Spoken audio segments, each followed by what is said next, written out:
কাকে বাড়ি যাবেন? ফারুক বাড়ি। ফারুক বাড়ি তো কমিন তো নাইছেন।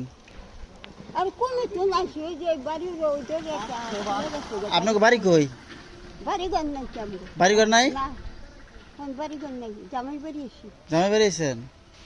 ও ফারুক আপনার জামাই? হ্যাঁ বুঝছি। আমি বিয়ে নেড়ে লেগে গেছে হাসপাতাল। তো আপনি হেবেতে যান না এখন পর্যন্ত? গেছি না গেছেন? আরে তা পশ্চিম দাঁত দিয়া ওই ডালের টুকে গেছে। এখন কি বাড়ি থেকে বের হয়েছেন আর চিনেন পথ চিনেন না নাকি? হারাই গেছেন গা? হ্যাঁ 5 দাও বেরিয়েছি। বাড়ির পিছন দা বের হয়েছেন পরে হারাই গেছেন গা? হ্যাঁ হ্যাঁ তাহলে তো রান্ধন খেয়েছি মেজ বানাইছি। ও মেহমান আইসে আবার না, তো সমস্যা তাহলে। কদিন নাতি আমার খেয়ে কি কোনো ব্রিজ ব্রিজ পার হয়েছিলেন নি? কোনো ব্রিজ পার হয়েছিলেন? না